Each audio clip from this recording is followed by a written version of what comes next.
Boa tarde. Então, sejam todos bem-vindos, né, à nossa terceira live hoje, né, do nosso webinário. Meu nome é Joel, sou coordenadora de arte do município, né, estou no momento como coordenadora de arte do município. Então, dando sequência, gostaria de apresentar aqui a professora Kelly Lopes, mestre Kelly Lopes, e a Jéssica, que vai ser nossa intérprete no momento. Temos, então, a presença, como eu já falei, da professora Kelly, bacharel e licenciada em artes visuais pela Faculdade de Arte do Paraná, pós-graduada em Educação Especial pela IBTEX, pós-graduada em Arte, Educação e Tecnologia Contemporânea pela UNIB, mestre em Educação pela UNIB, sócia e fundadora da Aula em Foco, Assessoria Pedagógica, a qual irá explanar o tema Arte do Cotidiano, uma percepção atenta que promove o universo de conhecimentos. Então, com vocês, Kelly Lopes. Nossa, que grata surpresa, muito obrigada pela presença de todos vocês, é muito bom estar aqui. Nessa tarde de inverno, quem tiver com a coberta aí já levanta a mão, não precisa ter vergonha de dizer que está com uma cobertinha aí, tá? Pode dar oi aí, falando que está se aquecendo aí para ouvir a nossa fala. Muito obrigada pela oportunidade, quero agradecer a presença aqui de pessoas muito importantes para mim, professora Tatiane Monteiro, minha sócia, a Bruna, que é nossa diretora de audiovisual na empresa, o Júnior também, professor Júnior Obata, obrigado pela presença, não quero ser injusto para não falar o nome de todo mundo aqui, mas fico muito feliz de trazer essa reflexão para a gente em tempos de pandemia, né, onde a gente está cercado de elementos aí que são difíceis de digerir e aqui trazer reflexões sobre a arte, de como a arte pode trazer um universo de conhecimentos para a gente. Então, vocês vão me ver olhando aqui, ó, para baixo, mas é porque eu estou olhando para o meu celular, tá bom? Porque muito provavelmente a gente vai interagir aqui pelo chat, então às vezes eu vou ficar olhando aqui, às vezes olhando aqui, mas é só porque eu estou acompanhando vocês. Então, fico feliz de vocês já estarem falando aí da cidade de vocês, todo mundo colocando aí de onde está falando. Bom, vamos começar então com a nossa temática, né? A arte no cotidiano, mas quero falar um pouquinho para vocês quem é essa pessoa que está aqui do outro lado da telinha, falando sobre arte. Então, a minha trajetória na arte é longa, desde que eu me conheço por gente, ela começou pela dança. Então, aqui vocês têm imagem de quando eu era bailarina, né? Dançando, colocando a sapatilha de ponta, que é esse objeto aí tão sonhado por quem quer dançar e tão odiado por quem colocou nos pés pela primeira vez. Quem já colocou uma sapatilha de pontas no pé sabe quanto dói, quanto sangra, quanta emoção passa, né? Cenas aqui com os meus alunos, quando eu fui professora da Escola do Teatro Bolshoi, no Brasil. Então, aqui minhas aluninhas, que hoje estão aí pelo mundo todo.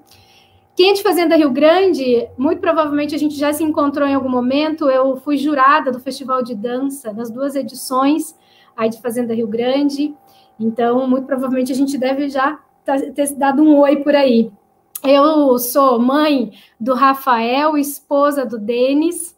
Nessa outra imagem, vocês também estão vendo eu e minha sócia correndo, nas horas vagas a gente pratica esporte, gosta de corrida. O meu cachorrinho Murphy, meu idosinho de 15 anos. E aqui uma cena do planeta, porque eu sou, né, ativista pela causa animal, pela causa do planeta. Então, quem me acompanha nas redes sociais vai ver que educação e toda essa causa ambiental são questões de paixão da minha vida. E ali, dando em russo para vocês um alô, porque nas horas vagas também eu estudo russo, uma língua super agradável, fácil. Não sei se alguém aqui fala russo, me dá boa tarde em russo aqui. Porque uma forma de conhecer outras culturas, né? O artista, ele é curioso, gosta de viajar pela cultura do planeta, né?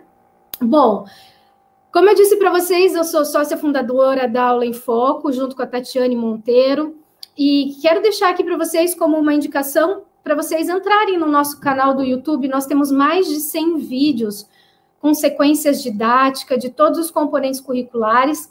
Então, o nosso foco é bem voltado para planos de aula, né? Para sala de aula. Então, são vários professores que vocês vão encontrar aí falando de diferentes componentes, além da minha fala, da fala da Tatiane, voltado para a educação. A gente traz planos de aulas prontos, a gente traz sequências didáticas. Quem ouviu a professora Rosimara falando hoje pela manhã sobre sequências didáticas, né, que são essas organizações aí bem amarradas para a gente garantir que os nossos alunos tenham conhecimento. Então, nós temos mais de 100 planos aí. Bom, deixa eu ver aqui, pessoal falando boa tarde, todo mundo dando boa tarde. Quem tiver alguma coisa bacana para contar aqui sobre arte, já vai contando no chat, porque vai ter bastante história sobre arte aqui hoje. Nós temos também o Instagram. Quem tiver a oportunidade de seguir a Aula em Foco lá no Instagram, também, onde nós divulgamos nosso trabalho como professores, tem ali, inclusive, o nosso banner, né, dessa palestra de hoje. Bom, então, eu estou aqui com uma missão bem incrível para essa tarde fria, para falar sobre a presença da arte no cotidiano, gente. Olha só que interessante, né? Que a gente sabe que a arte está em todos os lugares, isso é meio que o senso comum, né? Todo mundo sabe que a arte está em todos os lugares. Agora, vamos olhar para como a gente sensibiliza o olhar para entender a arte e também para a gente promover a arte nos espaços educativos, né? Nós vamos falar sobre a importância da arte como alfabetização estética. Bom, fala-se muito em alfabetização no espaço escolar e a arte, ela faz parte desse escopo de alfabetização. Existe toda uma forma de ler, de compreender e de se expressar em arte. Então, nós também vamos refletir sobre essa importância de como alfabetizar esteticamente. Já anota aí uma coisa que é de nosso foco de atenção. A alfabetização estética. e vamos falar aí no final sobre situações de aprendizagem em arte. Se vocês tiverem oportunidade de ter lápis ou caneta e papel, seria muito bacana. Algumas reflexões vão precisar da nossa interferência aqui, e eu vou precisar que vocês tenham aí em mãos lápis, caneta e papel. Se não tiver, tudo bem, a gente vai fazendo um exercício mental, mas seria bem interessante que vocês tivessem, tá bom? No final, eu vou poder ter um tempinho para tirar dúvida aqui no chat. Sim? Momento, bom, sim. aí me digam aqui. Sim? Estamos sim. Ah, perfeito. Então, ótimo, perfeito, que daí eu já vou acompanhando aqui, me ajudem a acompanhar. Se aparecer alguma dúvida, alguma questão que eu possa contribuir, se vocês puderem fazer a gentileza de anotar também, porque daí eu retomo no final. Bom, agora a primeira pergunta aqui, um exercício básico, né? Quando você pensa em arte, a palavra arte, falaram, a gente vai ter uma palestra lá sobre arte. Quais são as primeiras referências que você tem? Então, escreve no chat aqui para mim. Quando você pensa em arte, o que vem à sua memória? O que primeira coisa aponta na sua experiência? Algo que você já fez em arte ou faz? Uma experiência de arte que você teve na escola, em algum espaço cultural? Ou, sei lá, aquelas aulas de arte que eram meio... de educação artística, né? Me desculpem. Aquelas aulas de educação artística que eram um pouco mais difíceis da gente conseguir interagir criativamente, né? Então, escreva aqui no chat, o Vanderlei colocou novela e teatro, então já teve essa mensuração de novela e teatro, muito bacana, Vanderlei. Nós temos aí elementos artísticos brilhantes nas novelas e no teatro, que inclusive faz parte dessa linguagem da arte, né? Ir ao teatro com a escola, teatro, museu com a escola, teatro aqui, que bacana, tiveram muitas experiências com teatro. Bom, porque o teatro aí, ele leva a gente para uma experiência múltipla, né? De muitos saberes. Então, eu fico feliz que vocês tenham vivenciado isso. Artes visuais, teatro e dança, muito bacana, gente. Criatividade e imaginação. Opa, Maristela trouxe a dança aqui, que bacana. Então, vamos seguir. Agora, trazendo, né, a gente olhou para a arte como a nossa experiência. Das experiências que nós tivemos com a arte no nosso cotidiano, lembrando como eram nossas aulas de educação artística, aqui eu vou me arriscar um pouco. Tem gente que já, os mais novos, que não é meu caso, né, os mais novos já tiveram aula de arte na escola. Quando era lá no meu tempo, era aula de educação artística. Alguém aqui era do tempo da educação artística? Dá um oizinho aqui. Eu acho que muita gente era do tempo da educação artística, né? Então, das experiências que nós tivemos na educação artística, na experiência que nós vivenciamos em arte, poxa, tem uma mudança de estrutura muito interessante do que nós vivemos para como nós oferecemos arte na escola hoje em dia, né? A Vilma, a Laura, Ivone, Elizabeth, esse aqui é o meu clã, como dizem, porque eu sou muito jovem, né? Meu clã aqui do tempo da educação artística.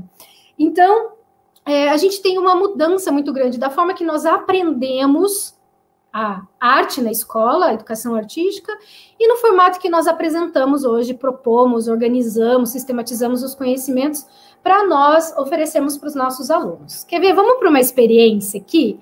Pedir papel... não, mentira, não tem experiência agora não. Primeiro eu falar esse slide.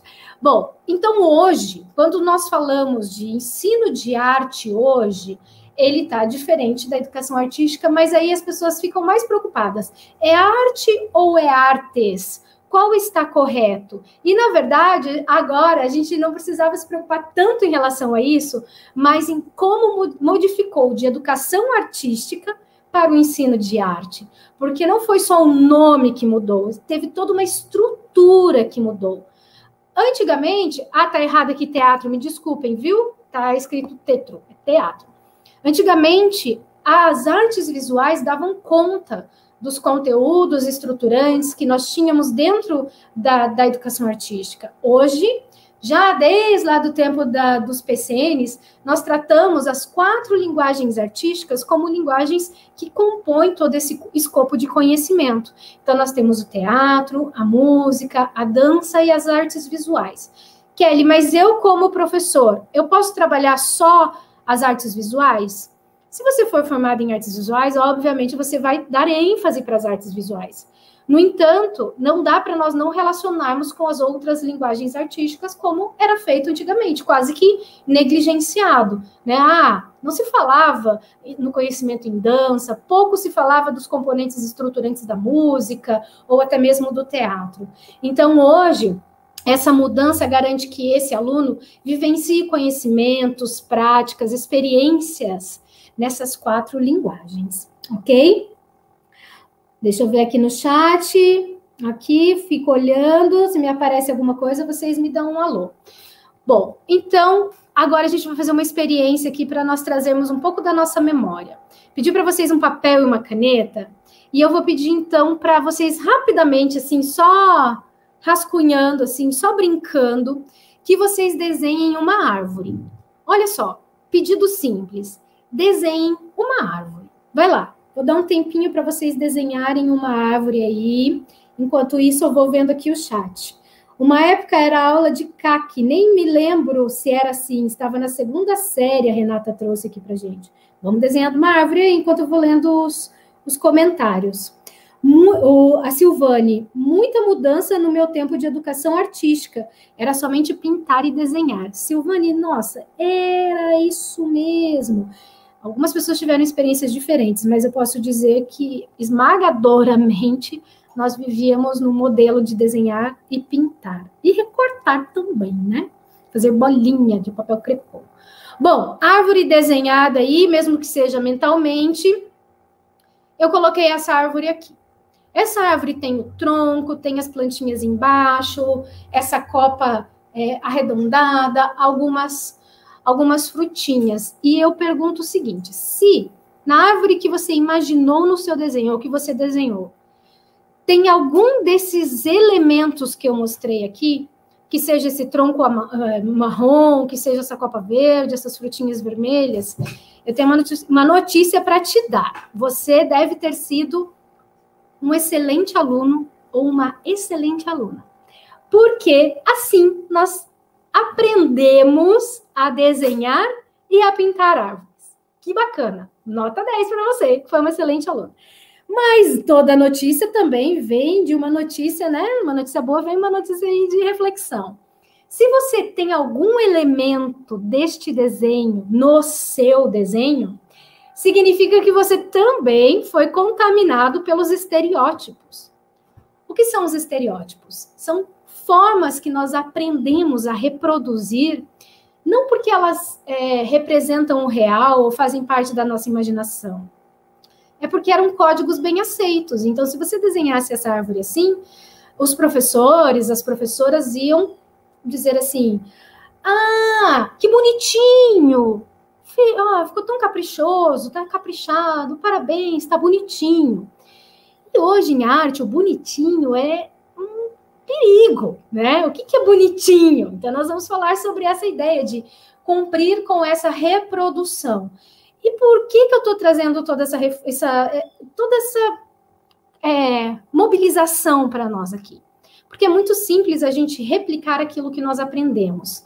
E tendo em vista que o ensino de arte é um componente hoje robusto, estruturado, com competências, habilidades, com um componente muito diverso, se nós estivermos presos a nossas experiências, a gente não vai dar conta, como educadores, de oportunizar essas reflexões.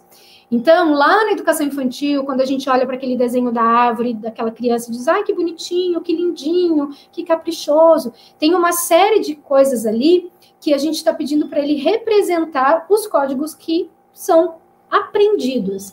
E não como uma experimentação, uma sistematização de conhecimento. E onde que acontece essa aprendizagem lá, que já vai endurecendo a nossa forma de pensar a arte? Lá na educação infantil, né? Então, Kelly, você está dizendo que não é para a gente ficar falando, que bonitinho o seu desenho? Tô falando isso mesmo que você ouviu. Quanto mais a gente fala, que bonitinho, esse aluno vai buscar elementos que são aceitos porque são belos, porque ele considera bonitinho. Mas eu já vou chegar lá, ixi, tem muita coisa para a gente conversar aqui, para desconstruir isso que nós estamos falando, tá? Bom, vamos lá. Falar em desconstruir, esse exercício da árvore foi fácil, agora a gente vai para um outro. Ai, olha só, eu adoro isso. Escreve no chat para mim. Quais são as cores primárias que você aprendeu na escola? Bora lá, escreve para mim. Lá na escola, quais foram as cores primárias que vocês aprenderam? Deixa eu ver aqui. Silvânia, é nosso molde. Ana Paula Castilho fez assim, né? Sei muito bem como é. Então, vamos lá. Escreva no chat, que eu tô aqui olhando, esperando, olhando para baixo aqui, ó. As cores primárias que você aprendeu na escola. Vamos lá. Nós temos magenta, ciano e amarelo. Nós temos azul, amarelo e vermelho. Vermelho, azul e amarelo. Verde, amarelo e azul e vermelho. Amarelo, azul e vermelho. Azul, vermelho e amarelo. Vermelho, amarelo e azul. Nossa, tá parecendo... A Maria Lúcia diz que ficou parecido a árvore dela. Então, vermelho, azul, amarelo, amarelo, azul, vermelho. É impressão minha, o vermelho apareceu aqui de uma forma de enxurrada. Pois é, então vamos conversar sobre isso. Para vocês verem, estou trazendo esse exercício aqui para vocês verem que quando nós éramos alunos, nós aprendíamos de uma forma e o perigo que a gente vai reproduzindo sem se atualizar, porque o componente de arte não é o desenho, a pintura somente. Exige nosso engajamento muito grande para a gente estudar a arte, estudar os conhecimentos artísticos de todas as linguagens. Então, agora lá vem uma bomba. Ai, ai, ai. Vou passar aqui, hein? Não vou passar. Primeiro eu vou dizer uma coisa. E se eu dissesse para vocês que o vermelho não é cor primária? E aí, o que vocês fariam se eu falasse assim, olha, eu sei que vocês escreveram bastante aqui, que o vermelho, o azul e o amarelo são cores primárias, mas se eu falasse para vocês que o vermelho não é cor primária? Bom, existem duas formas de ver as cores. Cientificamente, nós podemos falar na mistura das cores como luz, né? As luzes se misturam de alguma forma e criam outras cores. Na escola, essa mistura das luzes, a gente só vai aprender lá na aula de física, muito provavelmente, lá no ensino médio, tá bom? Então, a gente vai deixar essa história de cor, luz, lá para o ensino médio por enquanto. O que a gente, como criança, como aluno, faz? Mistura cores na tinta. Então, é esse olhar que a gente vai ter, as cores na tinta. Vanderlei, calma, fica tranquilo aí, já vou chegar lá. Vanderlei está em choque, não quero ninguém passando muitas emoções. Vamos lá. Agora eu vou explicar para vocês por que o vermelho, hoje, nós não consideramos cores primárias quando nós trabalhamos com os nossos alunos em aula de arte. Alguém aqui que está nesta live chegou para ter impressora em casa, na escola e no escritório, em algum lugar, chegou para comprar tinta da impressora e falou assim para o vendedor, oi, por favor, eu quero uma tinta de impressora vermelha. Alguém chegou para comprar, alguém conseguiu aqui nesta live comprar uma tinta de impressora da cor vermelha? Me explica aí. Hein, Rosimar, conseguiu? Quem conseguiu aqui? Quem conseguiu comprar uma tinta de impressora na cor vermelha? Ninguém, gente. Sabe por quê? Porque para você criar cor vermelha, precisa de duas cores. O amarelo e esse magenta. Esse rosa forte, o magenta. Se você não tiver esses dois pigmentos, amarelo e magenta, você não vai ter a cor vermelha. Só que a gente ensina a cor primária como? Como é a cor do pigmento primário, que não precisa de mistura. Olha só. Mas agora deu nó na cabeça de todo mundo. Aham, exatamente. Aqui nós temos a CMYK, que significa, né? O ciano, o magenta, o amarelo em inglês, né? E o black, o preto. Essa composição de cores primárias é que vão criando outras cores. Então, quando eu tenho ciano ou azul clarinho, né? Com o amarelo, dá verde. Quando eu tenho esse azul marinho, esse azul clarinho com magenta, eu tenho azul escuro.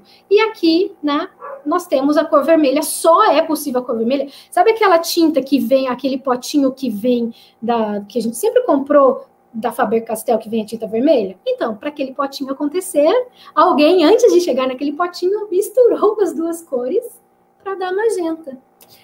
Ai, que cores formam o vermelho? Nenhuma. O vermelho é cor primária. Então, o vermelho não é cor primária. O vermelho, ele só é conseguido através desses dois pigmentos. O pigmento amarelo e o pigmento magenta. Agora, lá no ensino médio, os alunos vão saber que a mistura de luzes, que daí é outra fonte, a fonte luz, aí ele vai conseguir o vermelho como cor primária. Mas daí é lá na luz, não é na mistura das tintas como a gente faz aqui na escola, tá? Ufa! Nas aulas de arte usamos o lápis cor vermelha, porque na caixa de lápis de cor não vem magenta. Não vem. Até porque, quem que falou isso? Josiane. Para misturar com o lápis de cor é muito difícil, porque os pigmentos não se misturam. Se você misturar o lápis de cor amarelo e o lápis de cor magenta, ele não vai dar o vermelho propriamente dito, porque eles não vão conseguir se misturar. Esse é o resultado de uma mistura mesmo, né, desses pigmentos. Então, no lápis de cor fica mais difícil mesmo. Então, essa reflexão aqui é para a gente entender que quando alguém te pergunta das cores primárias, teu aluno, o primeiro impulso é você responder que o vermelho é uma cor primária, porque nós aprendemos que o vermelho é uma cor primária, né? Então, aqui a gente já trouxe essa outra reflexão, né? Aprendi que não era vermelho e sim magenta com a minha filha de 6 anos. A Rosirene trouxe. Pois é. Porque a sua filha de 6 anos já está tendo conhecimento de uma forma organizada, sistematizada, diferente daquele que a gente teve, né? Bom, tudo bem aí? Vi mesmo magenta nas atividades do meu filho. Achei que estava errado. Pois é, não estava errado. Estava certo. Que loucura! Mas ok, vamos lá, vivendo e aprendendo, né? Mas sabe que a primeira vez que eu entrei em contato com essa informação, eu também fiquei meio... Nossa, me senti desafiada. Falei, mas que desaforo? Não, é vermelho, aprendi vermelho a vida inteira. Como assim não é vermelho? Mas é ok, né? E com o tempo a gente vai entendendo que para ensinar arte, realmente a gente precisa ter um olhar atento para esses conhecimentos, né? É isso aí, Gisele, nunca é tarde para aprender. Vamos lá. E agora que a gente já criou aí toda essa reflexão sobre o vermelho, né? Até lá no canal do YouTube da Aula em Foco, tem um vídeo explicativo sobre isso. Se alguém teimar com vocês e falar assim, mas eu escutei lá a live da Aula em Foco, lá, com a professora Kelly, ela explicou, e aí teu colega vai falar assim, não, nada a ver, tá louca. Vai lá no YouTube da Aula em Foco, tem um vídeo explicando direitinho como que isso acontece, tá? Tá lá para vocês. Agora, eu nem terminei uma pergunta difícil, já estou trazendo outra pergunta difícil para vocês. E agora? Se alguém vira para você e fala, tá, mas o que é arte? Como a gente responde essa pergunta? O que é arte?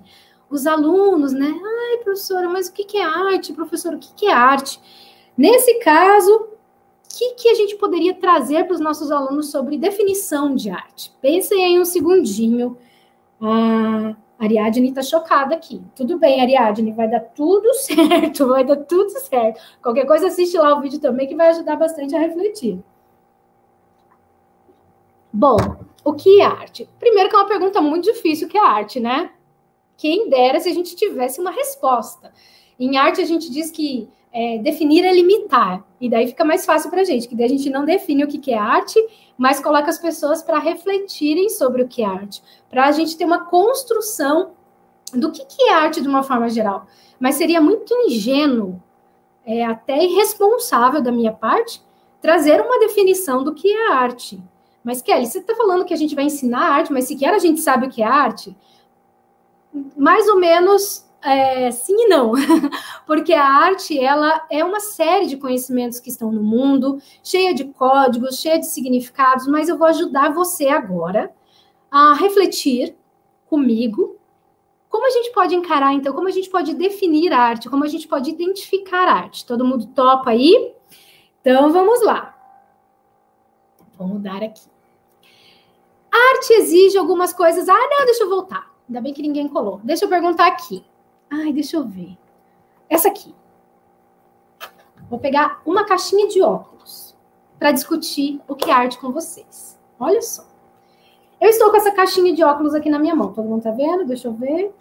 Olha lá. Uma caixinha de óculos. E se eu perguntar para vocês assim, ó. Essa caixinha de óculos que tá na minha mão é arte? Lá vem pergunta difícil. Minha pergunta para vocês responderem aí no chat. Essa caixinha de óculos, eu guardo meu óculos, é arte? Deixa eu apreciar aqui as respostas. Depende. Paloma dizendo, se ela tiver um conceito, é sim. Ó, Maria Antônia, sim. Renata, sim. Ana Leixa, sim, é. Vanderlei, sim, é arte. Alguém precisou pensar nela. Laura, criar, inventar, transformar. Elaine, sim. Letícia, sim. Júnior, a intencionalidade. Eu pergunto para o Júnior, Júnior me responde uma pergunta. Olha só. Kendra, sim. Arte foi planejado. Bel, creio que sim. Maria Suzana, sim. Olha, Isabel Cristina, alguém pensou, alguém, né? Desenhou, sim. Renata, com ela podemos inventar várias coisas. Verdade, podemos inventar várias coisas. Tomando meu gole d'água aqui. E quem vai responder essa pergunta são vocês. Vou ajudar vocês a refletirem. Então, vamos lá. Essa caixinha aqui, ela passou por processos criativos? Ela teve escolha de design? Ela teve escolha de cores? Ela teve escolha de textura? Ela passou por processos criativos? Responde aqui para mim. Sim, Renata falou. Quem mais? Bruna? Sim. Ok. Elaine? Sim. Essa caixinha aqui passou por processos criativos. Então, eu posso dizer que, sim, ok, passou por processos criativos. Ótimo. Agora, eu vou para a minha segunda pergunta avassaladora. Passou por processos de criatividade, podemos considerar arte. Segunda pergunta que vai fazer eu entender isso, essa caixinha aqui, ela é única? Só tem essa caixinha no planeta? Ela foi feita, desenvolvida, pensada para ser única, para ser insubstituível, para ser um objeto criado de uma forma que ela seja apreciada, porque ela tem elementos únicos, ela tem unicidade. Uau, veio uma onda de não. Essa caixinha aqui não é única, essa caixinha não é única, essa caneca, por mais bonitinha que tem até um desenho aqui do Gustavo Rosa, não é única, a minha garrafa d'água não é única, essa caneta não é única. Então, por mais que todos esses elementos tenham processos criativos, pessoas estudando para que ela exista no mundo, ela não é única. Então, já liguei um alerta aqui. Se ela não é única, a gente não fala que a arte é única, que a arte ela existe. Por que uma bola de futebol, ela é só uma bola de futebol, mas depois que aquela bola de futebol foi chutada pelo Romário na Copa, não sei o quê, ela se torna um objeto de museu? Porque ela é única. Essa é a questão que a gente vai ter que conversar aqui. Ai, ai. E agora, uma terceira pergunta é, quando a pessoa criou esse objeto aqui, ela criou para guardar óculos Ou ela criou para que as pessoas se relacionassem com ideias, conceitos, reflexões, para que ela se relacionasse politicamente com alguma coisa, para que ela se relacionasse no campo conceitual, ou ela foi feita para guardar óculos? O que quer dizer isso? Engajamento. Para que ela nasceu? Ela nasceu para guardar óculos, ou ela nasceu para criar uma série de reflexões, trazer elementos que vão fazer com que as pessoas parem o que elas estão fazendo para observar e para navegar nas suas ideias. Isso é engajamento. Uma coisa nasceu com qual ideia? Aqui também a gente pode ver, Rosângela, não, né? Vanderlei, foi feita para guardar óculos.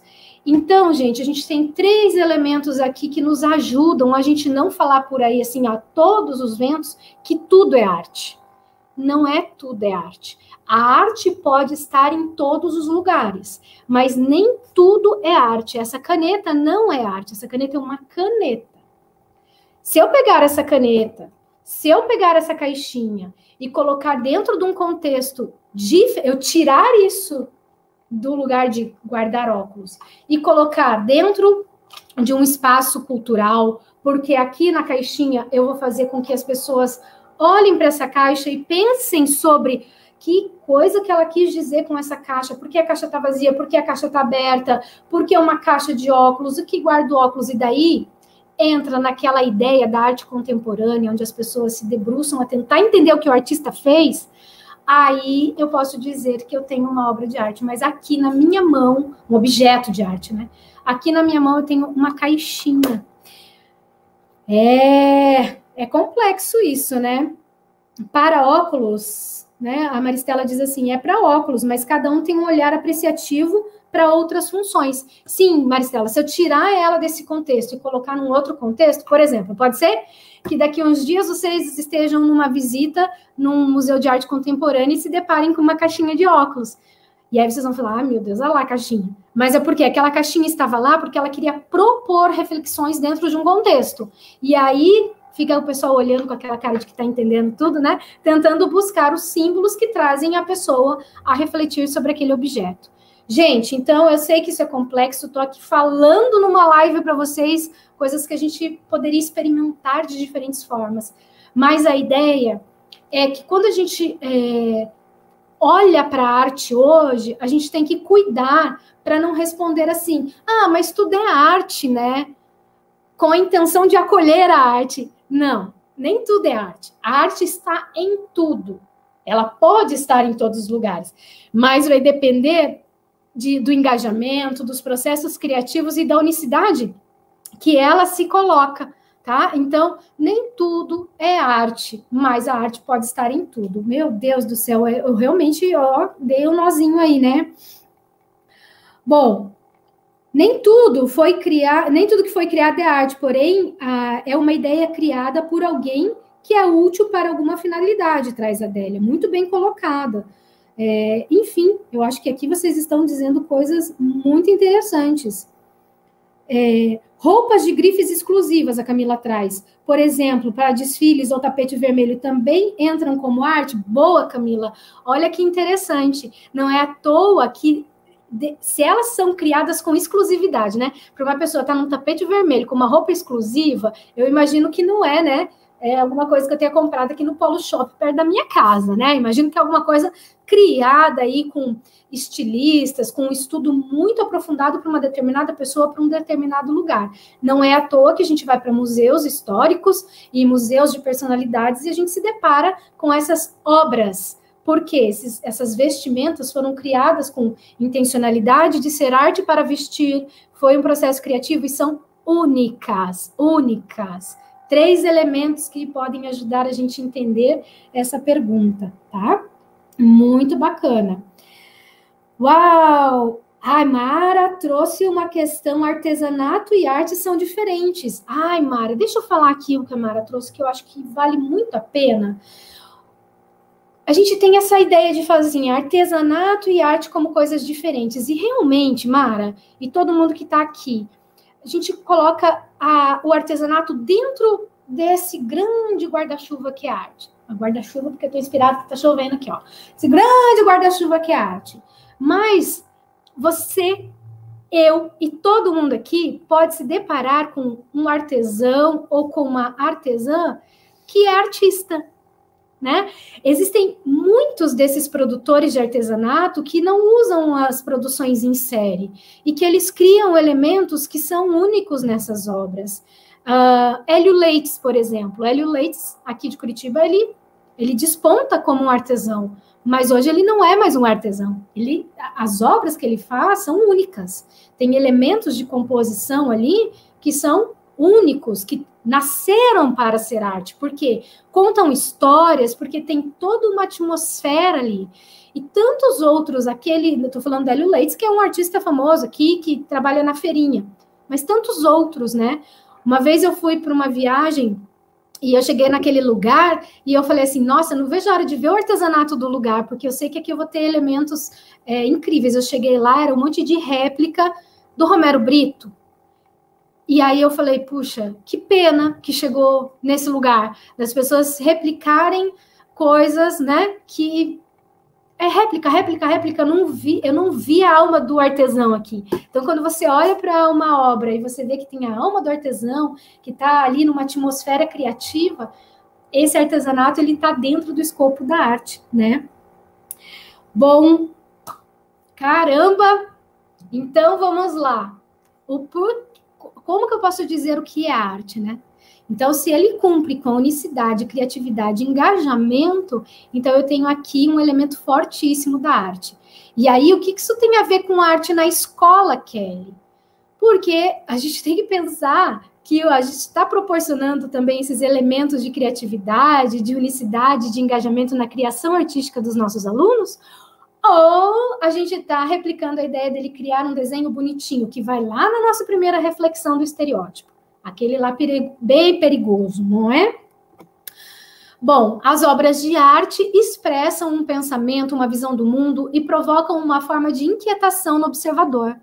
Pode ser o que for, gente. Pode ser aquele objeto de arte difícil de entender. Uma sensação especial, uma vontade de contemplar, de entender, uma admiração emocionada ou uma comunicação com a sensibilidade do artista. Esse conjunto de sensações nós chamamos de experiência estética. Então, para quem já foi para lugares onde você fala, eu vou ver obras de arte, você chega lá, dá de cara com uma coisa que você não entende nada e tem um monte de gente olhando e fazendo aquela cara que você está entendendo, você não está entendendo nada, é porque essas pessoas estão buscando se comunicar com aquela obra de alguma forma, ou que seja com a cabeça do artista, com a proposta do artista, sei lá, qualquer coisa que me traga uma experiência estética. E olha só, no meu chat aqui, Mara Silva, sim, mas o artesanato é algo que pode ser feito vários iguais. A arte é algo estudado com mais afinco. Isso mesmo, Mara, bem colocado. Bom, eu coloco aqui para vocês uma obra, é bem conhecida essa obra, uma das obras mais reproduzidas aqui, né, do universo de arte. E para a gente refletir aqui, aquela frase que fica martelando na nossa cabeça, assim... Tá, se eu não falo para o aluno fazer a obra de arte bonita, o que eu falo para o meu aluno, Kelly? Você está falando aí que não é para falar para fazer caprichoso, que é para falar bonito, o que é para fazer? Então, eu estou aqui com essa obra de arte, que é uma obra que causa uma inquietação, ela causa um desconforto, essa obra chama O Grito. Sabe quando vai acontecer alguma coisa bem na tua frente, assim? Aconteceu comigo ontem, eu estava correndo, né? Aí veio um cachorro pequenininho, um cachorro grandão. Aí, claro, né? O cachorro pequenininho atacou o cachorro grandão, bem na minha frente. Que beleza. O pequenininho, claro.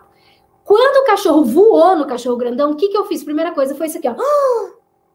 Primeira coisa que eu fiz.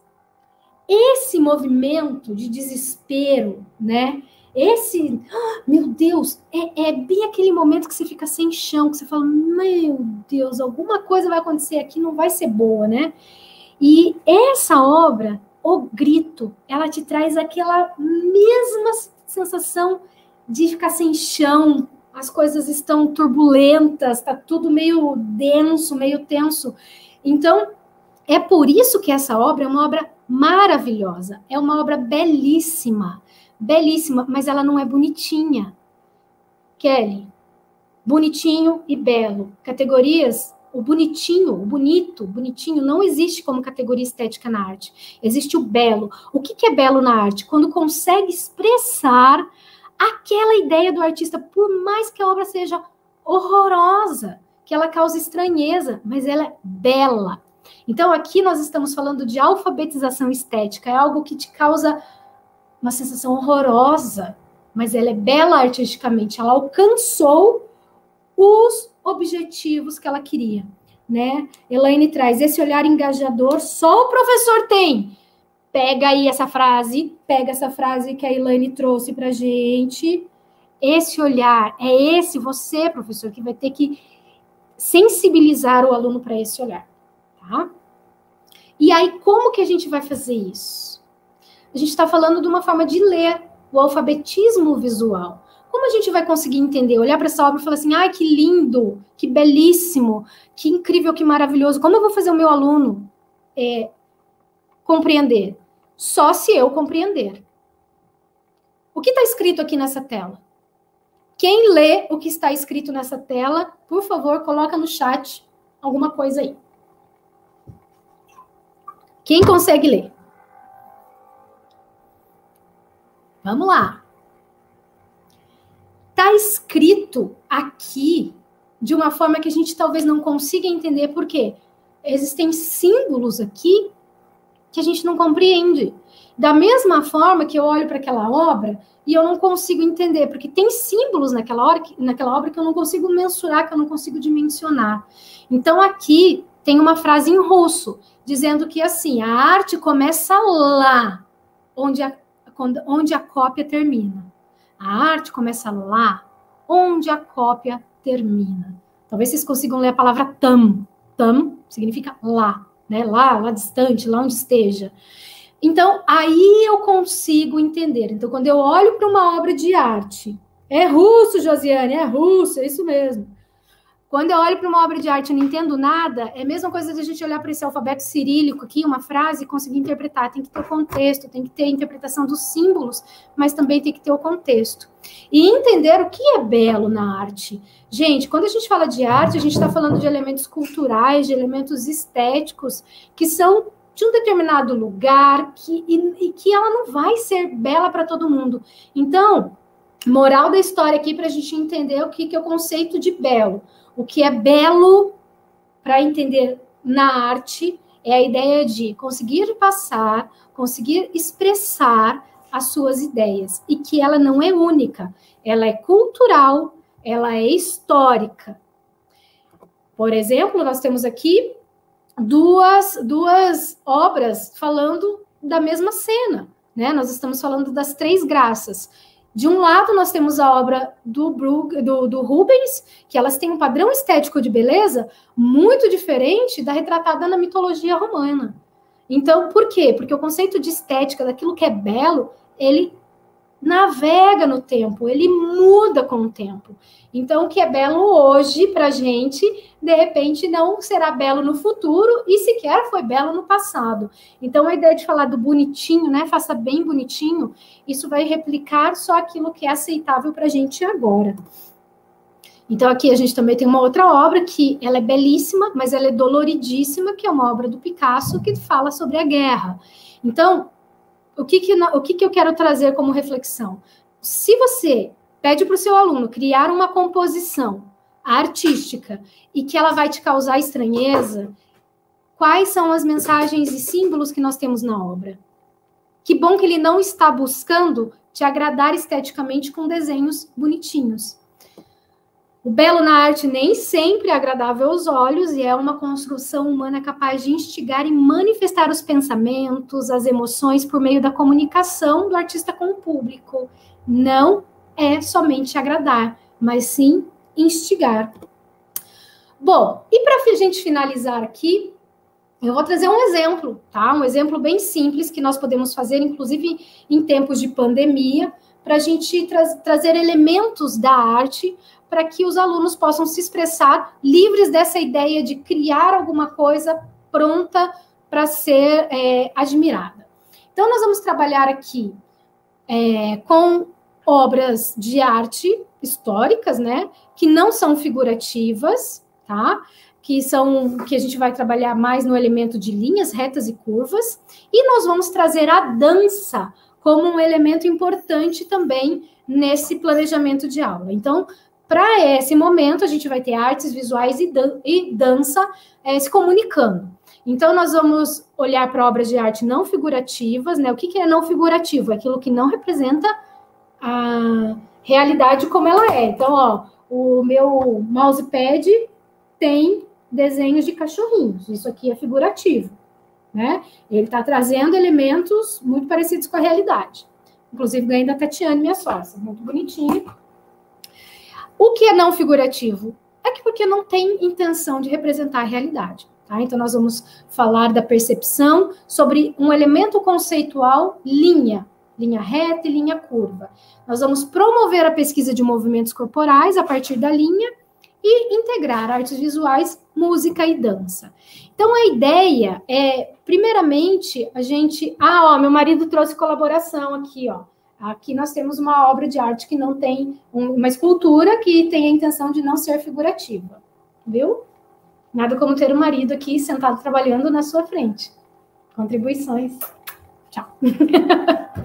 Então, nós vamos pedir para os alunos olharem para essas obras de arte e eles perceberem quais são as predominâncias das linhas. Se são linhas curvas, se são linhas retas, qual é a predominância dessas linhas aqui? Entender que essas linhas podem compor, tem obras que vão ter predominância de linhas retas, predominâncias de linhas curvas. Aqui fica claro que a gente tem predominâncias de linhas curvas, né? Então, a partir daí, a gente pode pedir para os alunos criarem, mesmo que seja só com as mãos mesmo, reproduções dessas linhas curvas, né? Criar desenhos no espaço com linhas curvas. Tragam outras obras que predominem linhas retas, peça para eles criarem no espaço com linhas retas. Depois disso, no segundo momento da aula, peça para que eles desenhem, ou, para a gente sair do desenho, se eles puderem ter cordão, qualquer barbante, linha, para criar uma composição com essas linhas, sem tentar representar a realidade, mas criando uma composição visual com essas linhas, tá? Então, você pode, antes de chegar nesse momento, você pode pedir para eles se deslocarem em linhas retas, em linhas curvas, como você conseguir estimular no momento que você tiver. Às vezes você está, felizmente, logo, presencialmente. Então, você pode incentivar os seus alunos a andarem em linhas retas e curvas, em diferentes níveis, né? No alto, aqui, médio, ou logo num nível abaixo, explorar linhas. Então, partir de elementos das obras visuais, sejam reproduções de quadros, sejam elementos que eu possa trazer, para, então, propor reflexões corporais para o meu aluno, para depois, então, ele compor num lugar que não precisa ser um papel sulfite, muito pelo contrário, ele pode criar com essas linhas, tá? E aí trazer para eles essa ideia de reflexão do que eles trouxeram, que artistas eles conheceram. Então, a gente pode partir de artistas renomados, ou pode partir, inclusive, do artesanato, né? Esse aqui é um processo de artesanato, e para que eles olhem especificamente para o elemento linha. O que eu fiz aqui? Eu não dei uma linha, um jeito de desenhar para o meu aluno copiar. Eu incentivei processos para que ele, a partir dos processos, conhecesse artistas, conhecessem elementos estruturantes do conhecimento das artes visuais e da dança e fosse para um processo criativo, único, engajado. Então, aqui eu consegui trazer esses 3 elementos tão importantes para as nossas obras de arte. Gente, olha só, temos uns minutinhos aí para alguma dúvida, algo que eu possa contribuir ainda. Me falem que aqui temos uns minutinhos para concluir a nossa fala. Eu acredito que todas as reflexões ali, a professora foi sanando na hora que foi surgindo, né? Não anotei nada assim que passou batido, o pessoal falou que estava extasiado com a questão das cores, né? mas foi bem válida as reflexões, né, para que a gente possa ter um olhar mais atento, né, de como eu estou trazendo essas atividades para essas crianças, quais são as percepções que eu quero que elas tenham, né, quais são as reflexões que eu quero que ela faça, que ela venha, né, refletir sobre a arte, de que forma que essa criança venha a participar, a desenvolver as atividades, então, com um olhar mais apurado, né, com as aprendizagens que eu quero abordar, né. Então, assim, eu só tenho a agradecer imensamente, né, a sua disponibilidade, professora Kelly, né, que nos atendeu prontamente, né, em estar fazendo essa palestra e compartilhando um pouco do seu conhecimento com a gente, né. Acredito que todo mundo aqui ficou com gostinho de quero mais, a gente tem aí 497 pessoas ao vivo agora, né, então foi bem gratificante esse momento, essa reflexão que você nos trouxe. Eu quero agradecer em nome da Secretaria Municipal de Educação, né, a sua presença no nosso webinário. Poxa, eu que agradeço, em nome da arte, é sempre um prazer ter um mundo com menos estereótipos, com mais conhecimento, com mais gente encorajada aí para estudar arte, para proporcionar para os alunos uma experiência diferente do que eu tive quando eu era aluna lá de educação artística. Isso, para mim, é uma grande motivação, ter um mundo onde as pessoas apreciem mais arte, valorizem mais arte, os seus artistas e os seus professores que estudam muito para conseguir trazer um conhecimento bem detalhado para os alunos. Gente, que bacana, obrigada, viu? Obrigada pela presença. Obrigada pela presença de todos vocês. Aqui o pessoal, olha lá, ó, vermelha. Gostaram bastante, acharam uma tarde maravilhosa. Obrigada, gente, eu estou à disposição. Deixo o meu e-mail aqui. Entre em contato com os canais da Aula em Foco, YouTube, a gente tem grupos de Face, estamos no Instagram. Seguindo. Já estou seguindo todos. Ótimo, esteja com a gente lá, nós temos muitos conteúdos. Eu agradeço grandemente e que vocês tenham agora um próximo momento, uma próxima palestra bem interessante. Muito obrigada. Obrigada. Até mais. Tchau, tchau, pessoal. Fiquem atentos à próxima palestra aí. Obrigada. Tchau.